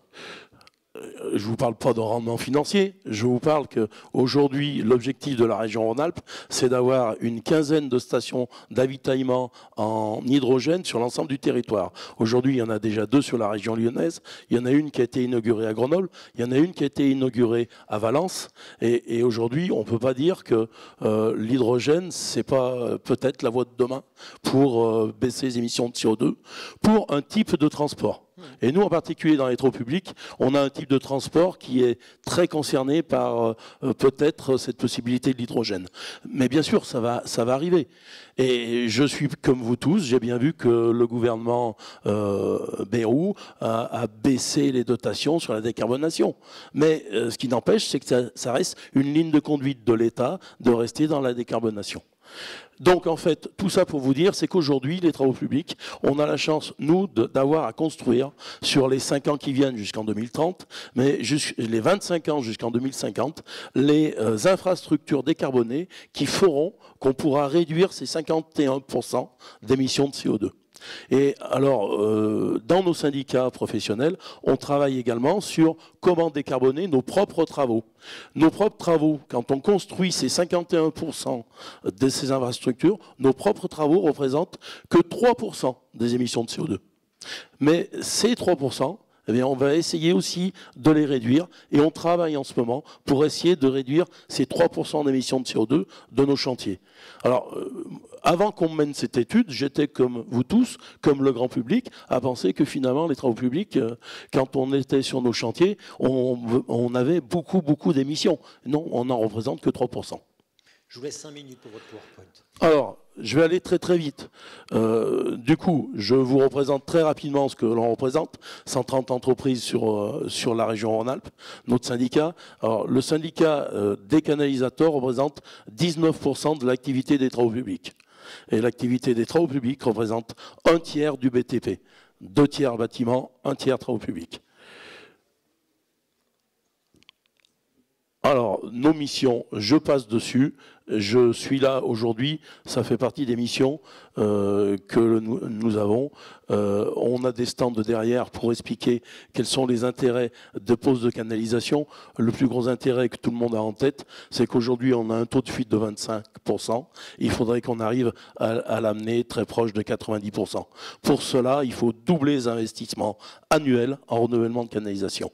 Et pour les doubler, eh bien, il faut des budgets. Et pour les budgets, et c'est pas l'agence de l'eau, puisque l'agence de l'eau, avec toutes ces subventions qu'elle met en place, et je rappelle que pour le 12e plan qui a été présenté récemment, en particulier le RMC, par le président Sadier, on a une augmentation de 10% des subventions sur le petit cycle de l'eau. Donc c'est un curseur qui est bon.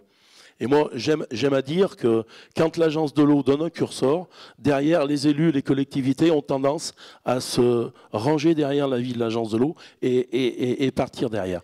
Donc je pense que... Les choses qui viennent d'en haut, c'est pas si mal, quelquefois. Alors, l'agence de l'eau, ça vient pas d'en haut. Parce que les élus qui gèrent le budget de l'eau vont vous dire, les agences de l'eau, ça vient par prélèvement, donc ça vient d'en bas. Oui, les instructions viennent d'en haut, mais l'argent des agences de l'eau vient par le prélèvement sur la facture d'eau de chaque citoyen. Aujourd'hui, quand on fait un chantier, vous voyez, c'est assez intéressant, mais sur les 3% d'émissions de CO2 de la France qu'on émet, 3,5, il y a 63% qui viennent de la fabrication de la canalisation qu'on va poser. 6,6% des engins, 4% des matières extérieures et 26% de l'énergie. Mais 62%, et là je me tourne vers les fabricants qui exposent aujourd'hui, il y a un gros effort à faire au niveau de l'industrie pour décarboner les fabrications. Alors, je vais passer là-dessus très rapidement et je vais vous dire qu'au niveau de la Fédération des travaux publics et des canalisateurs, on a travaillé sur 2 outils. Le premier s'appelle SafeTP, c'est celui qui est ici. C'est un éco-comparateur qui va permettre à toutes les entreprises, mais aussi tous les maîtres d'œuvre et tous les maîtres d'ouvrage de France de faire une comparaison d'émissions de CO2 sur un chantier. Et donc, c'est un logiciel qui est gratuit, qui est accessible sur le site de la FNTP. Je passe parce que j'ai plus beaucoup de temps, mais on a 2-3 données à remplir. Et là, je viens sur un chantier, on a réalisé des exemples. Donc vous voyez, c'est un chantier rural, la pose de 1040 km de conduite, 1040 mètres de grès de 200, 292 mètres de tuyaux de grès de 160 en branchement, et la pose de 785 mètres de tuyaux en fonte de 60 en eau potable. C'est un chantier qui est rural. Donc, si on fait une analyse d'émissions de CO2 sur une solution qu'on pourrait appeler une solution de base, c'est-à-dire on travaille de façon traditionnelle, on ouvre une tranchée, on est sur la route, on évacue les matériaux, on va les rechercher dans une carrière et on remblaye avec des matériaux nobles et on fait une réfection de chaussée. Derrière, variante ou solution technique différente, hein, c'est pas forcément une variante qui est autorisée dans le cadre du marché, on peut mettre des matériaux recyclés. Et on voit qu'en mettant des matériaux recyclés, c'est-à-dire on sort les déblais, on les recycle sur une plateforme et on vient les remettre en place, on est capable de faire 4% d'économie de CO2. Déblais remblais sur un même chantier? Parce oui. Que réglementairement, est-ce qu'on a le droit d'aller chercher des déblais d'un chantier pour les amener sur un autre chantier? Oui.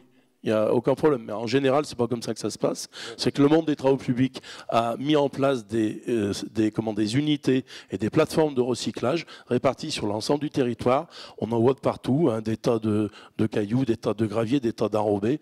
On y stocke, on les recycle, on les concasse et après ils repartent en remblaiement. Mais quand on fait ça, on ne va pas prendre des ressources naturelles dans une carrière naturelle. On repart sur du recyclage de matériaux. Et la dernière solution, on fait du déblai-remblai, c'est-à-dire que dans la mesure du possible, si les déblais qu'on sort sont de bonne qualité, on les remblait, et là on voit qu'on fait 18% d'émissions de réduction d'émissions de CO2. Ce qui est intéressant, c'est de mettre en perspective le coût. C'est qu'on s'aperçoit qu'aujourd'hui, parce que dans l'esprit de tout le monde, faire un chantier bas carbone, on dit, oula, on va mettre des matériels électriques, on va mettre du matériel à l'hydrogène, ça va nous coûter plus cher. Bien non. Parce qu'aujourd'hui, si on va sur le recyclage des matériaux, si on va sur d'autres technologies, on est capable à la fois de réduire les émissions de CO2, mais également de réduire le coût du chantier.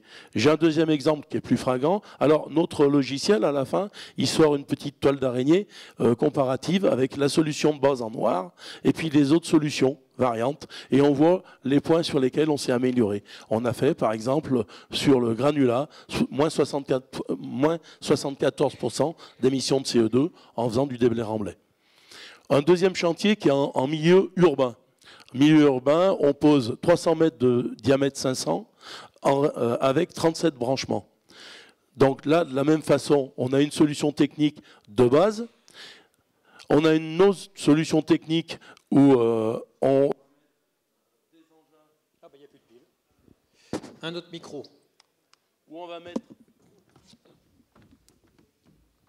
Où où on va mettre des engins à énergie bas carbone, alors que ce soit de l'hydrogène, du biodiesel ou des engins électriques, on fait une économie de 2,3%. C'est non significatif. Par contre, on a fait une variante qui est très intéressante, on fait une route barrée.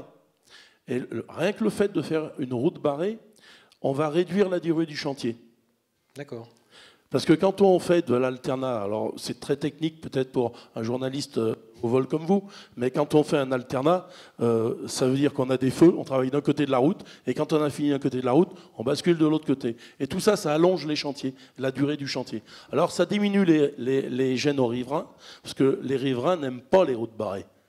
Mais le problème, c'est que quand en amont, on est capable, le maître d'ouvrage, le maître d'œuvre, qui est le bureau d'études, et l'entreprise, d'organiser le chantier en amont, et on se rend compte qu'on est en capacité de baisser de 23% les émissions de CO2 d'un chantier. Et donc ça, c'est quand même assez intéressant. Parce qu'aujourd'hui, nous, on a, entreprise, le devoir de baisser nos émissions de CO2, mais vous, les collectivités, vous l'avez également.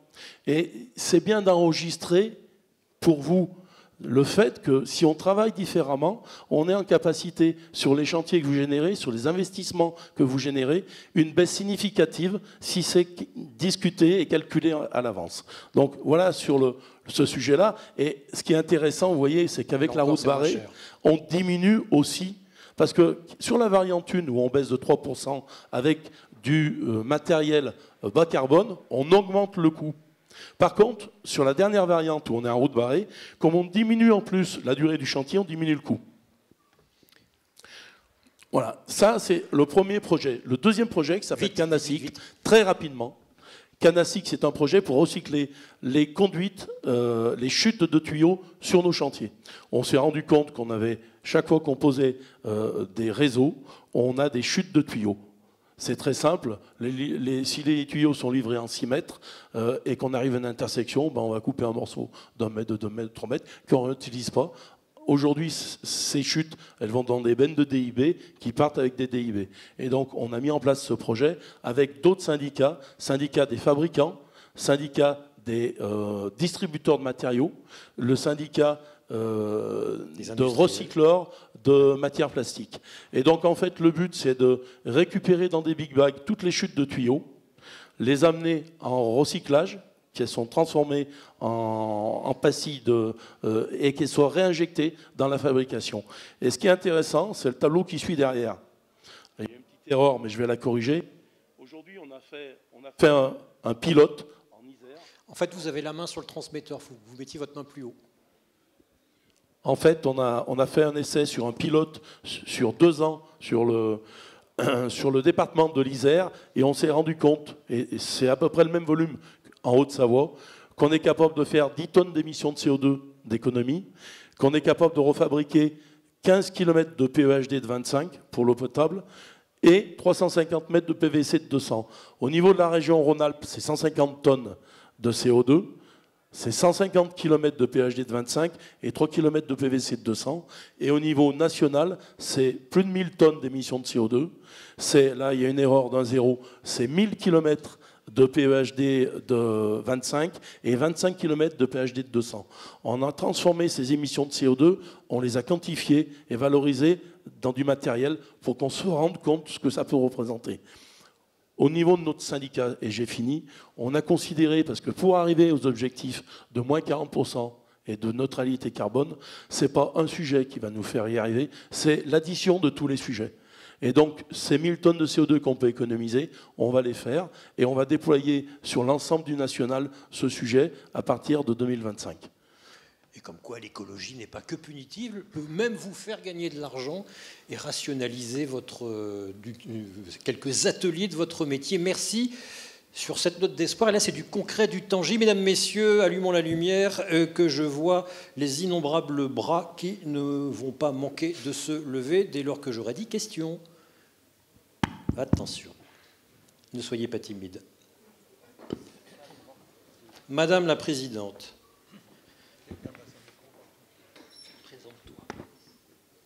Alors, moi, c'est plutôt une question pour Loïc Hervé. On a évoqué, donc on évoque l'eau, mais on a fait un petit parallèle sur les forêts. Et j'aimerais savoir aujourd'hui quels sont les outils surtout administratif, et pour gérer nos forêts en lien avec l'eau. Parce que quand je vois le morcellement parcellaire et puis l'état de nos forêts surtout, quels sont les outils pour les élus pour arriver à préserver cette ressource? Merci Élodie. Puis je remercie Claude d'avoir évoqué ce sujet-là, parce que l'imbrication entre le sujet forestier et le sujet de l'eau est vraiment intrinsèque. On peut pas délier les deux, c'est pas possible. Et on a évidemment cet engagement en partage. Et j'enlève ma casquette de sénateur pour prendre celle de président de l'association des communes forestières de la Haute-Savoie, et pour vous faire peut-être en quelques instants un point de situation. La situation sanitaire de la forêt de la Haute-Savoie est catastrophique. Nous faisons face à une épidémie de scolytes extrêmement violente, très liée aux épisodes de sécheresse. Et nous vivons ce que les Jurassiens et Jean Dudou ont vécu il y a 2 ans. Et nous avons en Savoie et en Haute-Savoie un épisode extrêmement grave. Et tu l'as dit, effectivement, une difficulté majeure, puisque 70% de la forêt privée, de la forêt de Haute-Savoie est privée, sur un parcellaire d'alpage, c'est-à-dire des alpages qui se sont boisés, et donc qui est totalement inadapté en termes de gestion. C'est-à-dire qu'en fait, 30% des propriétaires privés, donc 30% des 70%, sont des gens qui ne savent pas qu'ils sont propriétaires. On a une forêt publique qui est assez faible, domaniale très très faible, beaucoup plus importante en Savoie pour des raisons historiques, mais assez faible en Haute-Savoie, et des forêts communales pour lesquelles les maires font face aussi à des sujets de morcellement, et sont en capacité, avec l'Office national des forêts, peut-être d'aller intervenir et faire des coupes. Donc ça veut dire qu'on intervient sur 30% de la forêt haut-savoyarde, ce qui est extrêmement violent. Alors qu'est-ce qu'on peut faire ? Eh bien, on a d'abord une cellule la semaine dernière qui s'est réunie sous la présidence d'une sous-préfète et d'une vice-présidente du conseil départemental, Madame Donzel, pour faire le point et mettre en commun les initiatives qui sont prises. J'ai en tête, par exemple, l'initiative qui a été faite à Arrache-la-Phrase, donc une commune de ton canton, qui est la commune des Carreaux et de Flaine, où Madame le maire a décidé de mettre tout le monde autour de la table, notamment, et de sensibiliser les propriétaires privés pour qu'ils fassent couper leur bois. C'est facile à dire, c'est beaucoup plus compliqué à faire. Mais pourquoi ? Il y a un travail... Qu'est-ce qu'ils disent les propriétaires ? Les propriétaires, d'abord, ils se rendent compte parfois qu'ils sont propriétaires, et parfois ils se rendent compte que ce qu'ils vont devoir mettre en œuvre sur leur parcelle va rien leur rapporter, voire leur coûter de l'argent. Alors ça, c'est une mauvaise nouvelle. Vous dites à des gens qu'il faut couper une sapinière, c'est-à-dire du bois planté, au moment du Fonds national forestier, et que ça leur rapportera rien, voire que ça va leur coûter, c'est pas évident. Mais il faut le faire pour autant, et il faut surtout, nous, en tant qu'élus, prendre conscience que nous sommes des acteurs de la filière. Nous ne sommes pas que des élus propriétaires de bois à valoriser. Nous sommes responsables de la mobilisation des bois privés. Nous sommes responsables d'avoir des entreprises de travaux forestiers, c'est-à-dire des entreprises de bûcherons et des scieurs que nous devons défendre, mais vraiment comme la prunelle de nos yeux, et d'être en capacité de faire fonctionner la filière, soit sur le bois énergie, soit sur le bois d'œuvre, soit sur le bois... qui rend des services à l'environnement, et qui sont donc il y a beaucoup de communes qui ont des chaufferies bois, des réseaux de chaleur urbains en bois. Il y en a de plus en plus, mais de vous à moi, on est obligé d'arrêter aujourd'hui de lever le pied sur les constructions, parce que le gisement, on a un problème entre le gisement qui existe. On n'exploite pas assez le bois. Ah ben non. Le bois d'œuvre en Haute-Savoie, c'est 90% du bois des pays du Nord. Faut le dire tel quel. Tous les chalets que vous voyez ici, beaucoup d'entre eux sont des chalets avec du bois d'importation. On n'utilise pas du tout et suffisamment le bois local. Et donc ça, c'est une vraie difficulté qu'on a, qui est structurelle dans notre économie. Et c'est très inquiétant parce qu'on sait pas du tout, on n'a pas regardé ça avec... En fait, chacun est resté dans son précaré en se disant, moi je fais une chaudière bois et je veux qu'on me fournisse du bois. Et non, mais il faut que le bois soit pris le plus près possible. Est-ce que ce manque d'exploitation du bois augmente le risque incendie ? Alors non, c'est le changement climatique malheureusement qui augmente le bois incendie, et aussi, pour le dire, les réticences globales d'avoir aussi des voies d'accès dans les massifs pour exploiter et pour lutter contre l'incendie. Donc parfois, on va devoir utiliser des hélicoptères voire louer des hélicoptères. Le SDIS va louer des hélicoptères pour éteindre des Elles sont incendies. obligatoires, ces voies, même en forêt privée. Oh, pas du tout, elles ne sont pas obligatoires. On est en plein bon feu. Ah bah non, on va essayer d'en faire une. Moi j'en ai fait une, ça m'a pris 10 ans. Ah oui. Et le morcellement fait que vous devez avoir l'autorisation de tous les propriétaires pour passer chez eux.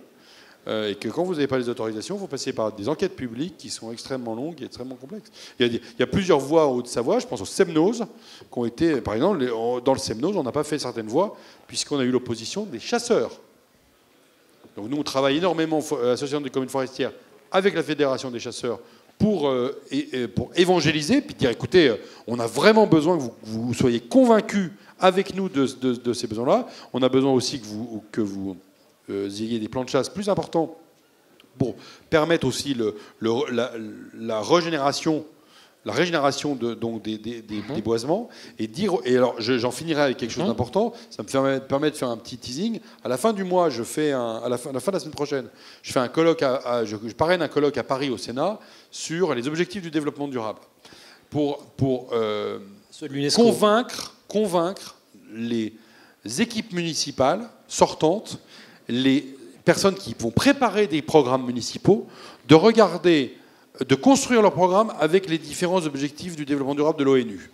Alors, ça peut paraître très loin, en fait, c'est très concret, et ça permet d'avoir une espèce d'approche holistique de l'action publique et de dire, je vais sur tous les paramètres. Et donc ça, c'est extrêmement important parce que le travail qu'on a fait, malgré le Covid, au début du mandat, on va devoir le reprendre en 2026, après les municipales, pour juste convaincre nos collègues élus municipaux qui vont choisir la commission environnement, que dans la commission environnement, il faut couper du bois. C'est beaucoup plus facile en France de couper un champ de maïs que d'aller exploiter du bois. Parce que dans l'inconscient collectif, il y a une espèce de dimension romantique qui fait que... Qui est récente. Mais qui est hyper récente. Mais qui est emmerdant. Qui est l'héritage de la période romantique. On ne coupe pas de bois. Le bois, la forêt, elle a toujours existé. Et en fait, alors que la forêt française est hyper anthropisée. Et donc, c'est vraiment un enjeu très très fort pour les mois qui viennent pour moi. Je ne vous oublie pas, Claude. Oui, la dernière forêt primaire de France était coupée au début du XIVe. Et le premier traité, la première loi d'environnement était signée chez moi à Brunois par le roi Philippe VI, qui s'inquiétait qu'en forêt de Sénart, il n'y ait plus de gibier parce qu'on coupait trop de bois. Voilà, la législation d'environnement est venue de la chasse et de la raréfaction de la forêt. J'ai fait mon petit malin Wikipédia. Mesdames, Messieurs, y a-t-il d'autres questions? Allez, une petite deuxième. Et si vous permettez, j'ajoute quelque chose par rapport à ce que Loïc vient de souligner, c'est que cet affaiblissement de la forêt touche directement l'eau. La forêt contient l'eau. Et à partir du moment où la forêt s'affaiblit, qu'est-ce qui se passe? C'est l'eau qui est directement touchée. Puis on a un autre problème. Ce réchauffement, avec les chiffres que vous signaliez tout à l'heure, fait que les espèces ne se trouvent plus à la même altitude. Autrement dit, on doit avoir des programmes, et là tu es au cœur de tout cela, on doit avoir des programmes forestiers parce qu'une forêt, ça ne se fait pas du jour au lendemain. Il faut des décennies. Et aujourd'hui, on doit véritablement, dans les Alpes et en altitude, imaginer ce que seront les forêts, ce que devraient déjà être les forêts aujourd'hui. C'est donc essentiel, en effet, que nous ayons une réflexion qui est liée entre l'eau et les forêts. J'en viens à autre chose, ce sera pour terminer. Y a-t-il d'autres questions, mesdames, messieurs? Oui, madame, présentez-vous, bonjour. Bonjour, je m'appelle Séverine Merzario, j'ai une entreprise dans la vallée de l'Arve qui fait de l'accompagnement CSRD et RSE, entre autres, sur les entreprises de la vallée. Monsieur Réguillon, en fait, vous avez parlé des économies de carbone qui ont été évitées. Si vous deviez quantifier en euros sur les économies que ça représente et pour les entreprises, donc des canalisateurs, et pour les communautés de communes ou les communes que vous accompagnez. Donc CSRD, publication de la comptabilité extra-financière qui tient compte de toutes les émissions de carbone, biodiversité, origine des matières premières, etc. Le Premier ministre, il a dit que ce n'était pas bien, François Bayrou. Oui. Monsieur Réguillon, en une minute. Oui, aujourd'hui, c'est vraiment au cas par cas.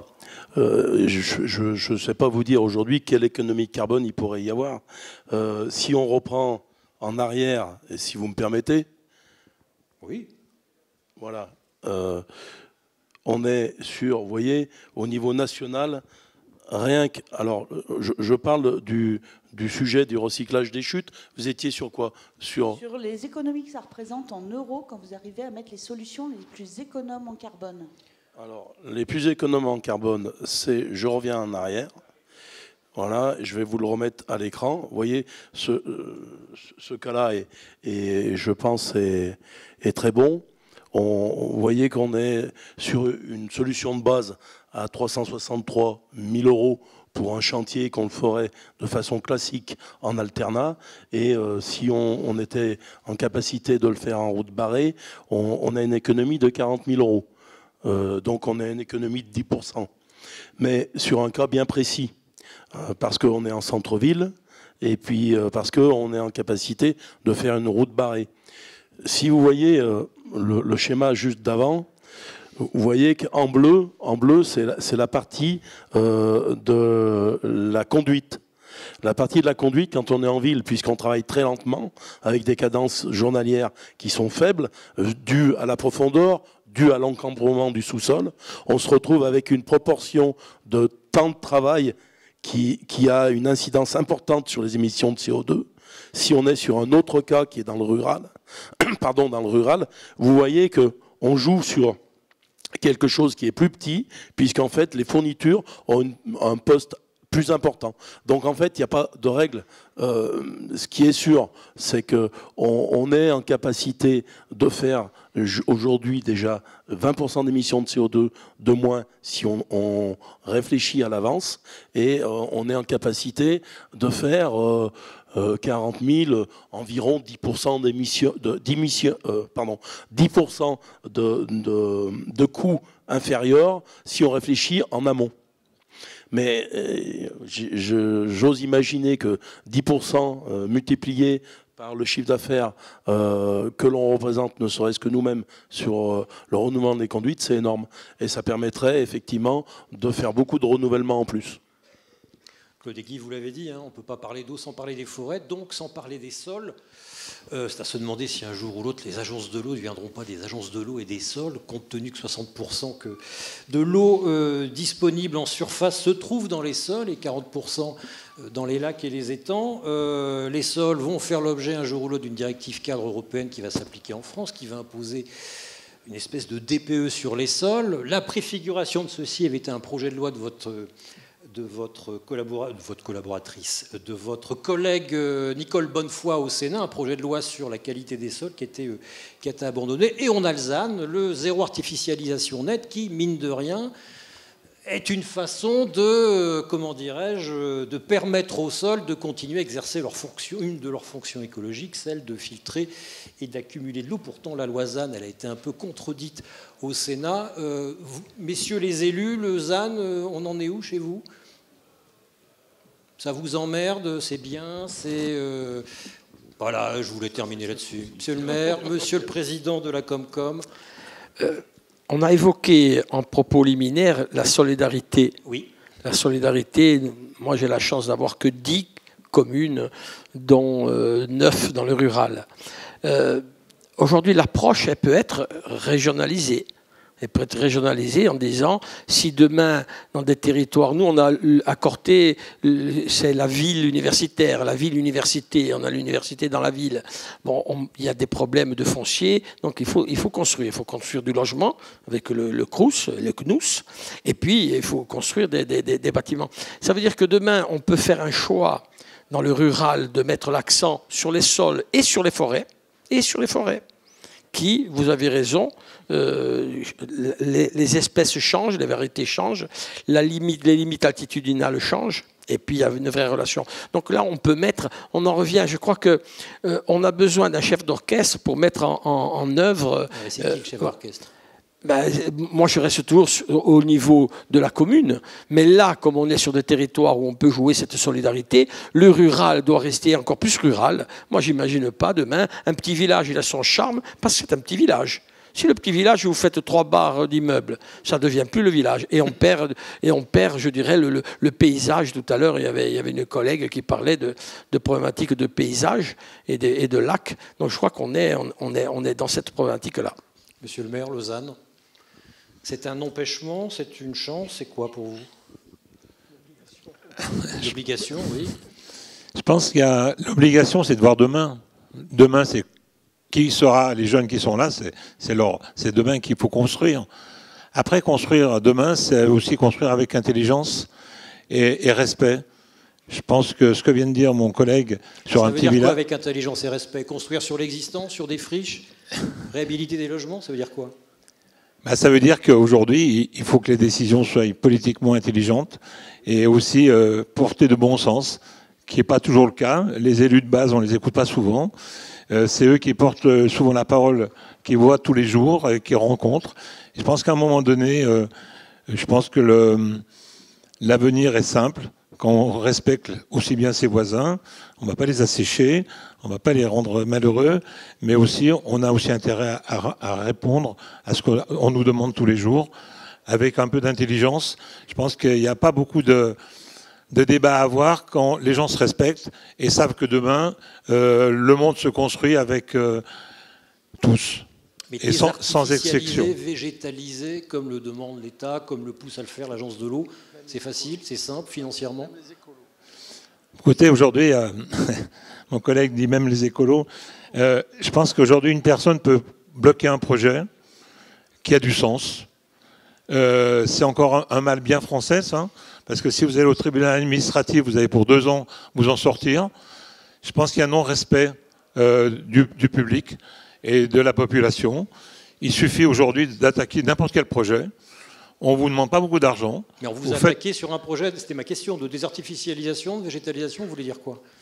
Je veux dire qu'aujourd'hui, c'est compliqué à répondre politiquement avec ce qui se passe au quotidien, parce qu'on n'a pas la réponse directe. Et je vois Loïc Hervé qui se défend souvent avec ses ETA. Et c'est pas simple, parce qu'aujourd'hui, le bon sens, il est où? Je ne sais pas. Moi, je pense que le bon sens, il est là. Mais le pouvoir politique n'est rarement écouté comme il faut, mais la base, bien entendu. Et je peux que vous dire que le regret qu'on peut avoir aujourd'hui, c'est que quand vous faites quelque chose qui a du sens pour la population, on vous pose des problèmes qui n'est pas logique et pas respectable, et que le projet, vous n'allez pas le faire si ça continue. Je pourrais vous parler de plein de choses, mais je ne veux pas vous alourdir ce débat, parce que je pense qu'à un moment donné, c'est pas la politique de la ville de Sallanches qui est importante, c'est la politique de tous les jours, de tout le continent. Michel Réguillon, mot de la fin, 30 secondes. Sur ce sujet-là, précisément, moi j'ai plusieurs entreprises et j'ai acheté 2 sites industriels. Le dernier qu'on vient d'acheter, un site d'1 hectare, où on a démoli, on a porté la démolition à titre privé, on a porté la dépollution à titre privé. On a une promesse, et là je m'adresse aux parlementaires, monsieur Hervé, on avait une promesse de l'ADEME avec une subvention, ça va parler à tout le monde, 400 000 €, c'est pas neutre, pour un particulier, pour un privé. Elle n'est pas passée au mois de novembre. On nous a dit il faut attendre l'année prochaine. Dans le projet de loi de Barnier, c'était moins 50% l'ADEME. Là, aujourd'hui, on nous dit c'est pas moins 50%, c'est continuer, mais on ne sait pas exactement. Et au bout du compte, on ne sait pas si on va toucher notre subvention ou pas. Et je pense qu'à un moment donné, si on veut désartificialiser, c'est dur à dire, et il faut donner les moyens de restaurer toutes les friches. Et si on doit être punchy, c'est bien là-dessus. Et si on doit donner des aides, que ce soit aux collectivités ou aux entreprises, ou pas aux particuliers, mais aux privés, il faut vraiment que ce soit punchy sur les aides. Parce que, encore, c'est peut-être une région où il n'y en a pas trop, mais plus on s'enfonce dans les vallées, et plus on a des friches industrielles. Il faut absolument les traiter. Eh oui, les friches, c'est un impensé français, mais l'ADEME, de toute façon, le gouvernement fait mine de vouloir la supprimer. Enfin, non, pas le gouvernement, c'est Valérie Pécresse, voilà, mais qui répond, mine de rien, il y a un bruit qui court, voilà, que l'ADEME ne sert à rien ou qu'il faudrait la fusionner avec... Ceci dit, la réalité aujourd'hui, c'est qu'on fait un mail à l'ADEME, elle nous répond qu'il faut s'adresser à l'ADREAL. On fait le mail à l'ADREAL, elle nous demande de nous adresser à la DDT. Et la DDT nous dit, mais attendez, ça va passer par la sous-préfecture. Enfin, c'est un problème comme a dit notre ami, c'est qu'à un moment donné, les gens ne se rendent pas compte de la situation sur le terrain. Il faut arriver à la traiter. Et je pense qu'il est indispensable sur ce sujet-là, c'est que les aides de l'ADEME continuent pour les collectivités, pour les particuliers. C'est pas gagné. Merci sur cette note positive. Merci. Ben merci. Voilà.